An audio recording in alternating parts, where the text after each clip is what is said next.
Thousands have been evacuated from Beijing as China grapples with its deadliest flood disaster in years. Torrential rains triggered by monsoon systems and storm remnants have wreaked havoc across the capital from July 23 to July 29, 2025. How did it begin? Rainfall began intensifying around July 23rd, and by late week, Beijing had received 166 millimeters of precipitation, about its normal monthly amount, while Miyun district logged a staggering 543 millimeters, nearly an entire year's rainfall in days. These historic downpours overwhelmed drainage systems and prompted flash flooding in mountainous suburbs like Miyun and Yanqing. What's the government response? The municipal government declared Beijing's highest-level flood alert on July 29th, ordering the closure of schools, suspension of outdoor work, and halting of construction, tourism activities. Military armed police and thousands of emergency responders were deployed, with over 6,000 personnel engaged alongside heavy machinery to rescue and clear infrastructure. Controlled water releases from the Miyun Reservoir, at its highest level since 1959, were executed to alleviate pressure, while embankments and bridges were closely monitored. President Xi Jinping personally directed all-out search and rescue efforts, urging that no effort be spared to save lives and minimize property damage. Premier Li Qiang echoed these calls, emphasizing evacuation of vulnerable populations.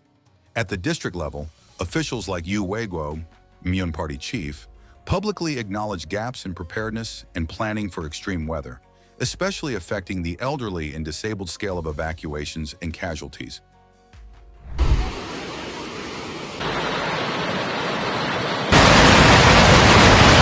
80,000 to 104,000 residents evacuated from Beijing, especially in Miyun, Huairu, Pinggu, and Fangshan districts.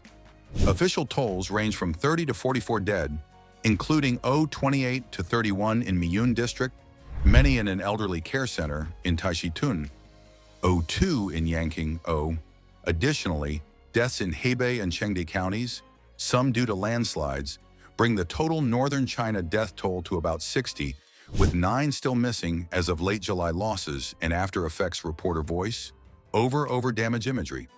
The floods affected over 300,000 people in Beijing, more than 24,000 homes damaged, and many areas disconnected from power or clean water.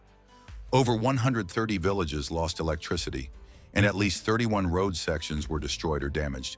At the Miyun nursing home, of 77 elderly residents, 31 drowned after the facility had not been designated for evacuation. Only 7 survived. Many residents received watchdog complaints over the clarity of warnings, which were often vague, nonspecific, or not delivered at all. Recovery and relief. On-scene reporter, central government has released 550 million yuan, approximately $75 million in disaster relief funds, with 200 million yuan earmarked specifically for Beijing.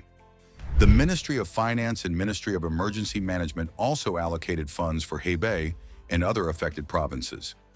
Repair roads, bridges, restore electricity and water systems. 364 of 424 rural roads have reopened. Provide emergency supplies and medical care. Monitor potential disease outbreaks and clear debris. Improve flood defense infrastructure and review warning systems. Local officials have committed to lessons learned reviews, especially about preparedness for vulnerable populations and urban drainage resilience. These events have made clear the intensifying threat of climate-linked extreme weather. As Beijing begins its road to recovery, many are calling for stronger early warning systems, better urban drainage, and more robust protections for vulnerable citizens.